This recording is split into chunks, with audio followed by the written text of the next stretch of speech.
are you? Thank you so much for having me.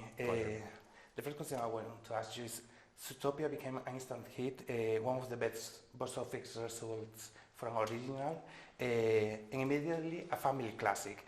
How did you remember that time? How did you receive the warm reception of the public and the industry also?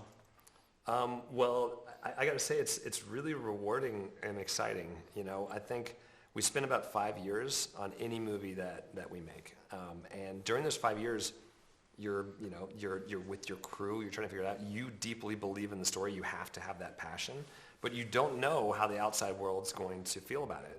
And so I remember very distinctly when that went out into the world and just people really responding to it. It was incredibly rewarding, not just for me, but the fact that we have 700 people working on any of our movies. That 700 people, like, putting their heart and soul into it. They're bringing their best to it. They are pressure testing. They're coming up with brilliant ideas all the time. And it was, I think, for our whole building, it was this real boost. You know, I think people were very, very proud of it. And the fact that it still resonates today, honestly, is a testament to all that hard work that they've done. You started writing the sequel really soon. Yeah. What was the biggest challenge of the process? How difficult was it to expand the world of Zootopia? I'll give you my honest answer. It wasn't hard to expand the world at all. It was actually the opposite. It was hard to focus and make sure that we were always putting Nick and Judy in the center, because in the world of Zootropolis, there is fun everywhere. There's hilarious animals. You can go to all these different neighborhoods and have a great time. We have this new marsh market area with this disgusting walruses and seals and sea lions that are hilarious. For me, I call it, there's candy everywhere, and I love candy.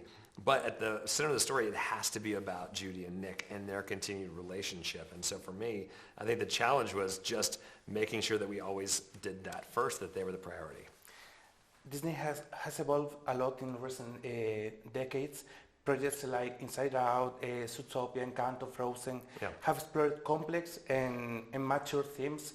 In Zootopia 2, we can draw important lessons about colonialism, power, oppression, propaganda. Yep. How do you achieve a balance between entertainment and thematic richness?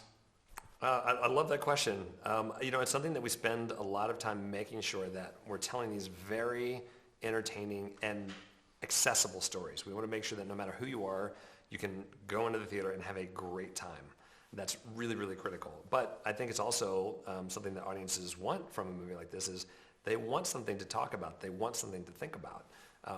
And so for us, it was really critical to make sure, as we were figuring this story out, that we had something to say. And very early on, it was very clear that the way to do that was through our central characters, Judy and Nick, these animals that are so different than one another, trying to pressure test them and see if they can work through those differences the same way that mammals and reptiles do in the mystery part of our story. So I think what's really nice is that when you try to tell stories through characters specifically first, they resonate more. They feel more personal. And so I think as you're watching the movie and you're thinking about those things, it feels a little less like a lesson and more like, oh, I'm just watching these two characters work through something, and maybe what they're working through is something that I could work on too. One of the highlights of the film are the new areas. Yep. For me, it's the swamp, the marsh market. Yeah. That's still the show. Yeah. It's visually stunning and also adds so many layers to the story. What was it like creating it? When did the idea came about? It's one of my most fun places to visit in this movie. Very early on, we started talking about this. I think the big important part of that was, what will it do for Nick and Judy? It is this kind of alien environment for them. And it was really fun for us to figure it out because there's no human world equivalent to a place where you're above and below water. That doesn't exist for people. Something cold does, something hot does, but above and below water is new. And so the way we did that, there's something that we called a story jam. And what that was is we got 40 people in a room that were artists, that were animators, that were story artists. And we said, we want to go to this environment called Marsh Market. It's going to have animals above and below water. What might we find there? And we didn't talk about story. We didn't say, here's who we're going to meet. We just said, what's the most ridiculous thing you might find, or what's an organizing principle? And we just spent a bunch of time just playing. There was no wrong answers. And you see in the movie, there's this walrus that has these seats that go on his belly. That came out of one of those story jams. Someone just said, well, something like this, and it was sketched out and immediately right into the movie. So I'd say it was a very, very fun challenge, but one that required immense collaboration from dozens and dozens of people. I have time for one last question. Okay. Last year you were named Chief Creative Officer at Walt Disney Animation. How has this year been, and how do you see the future of Disney Animation, or how would you like it to be? Well, I'd say to answer your question, what's the last year been like? It's been this really fun whirlwind. Trying to get the last year of any film is always the year where there's the most going on. It's every different department, from lighting to animation to something called technical animation, crowd animation. All of those things are happening at the same time. Michael Giacchino's, composing this amazing score, right? So everything's happening all at the same time. And it's really, really exciting to start to see things come together. So that's a really fun time.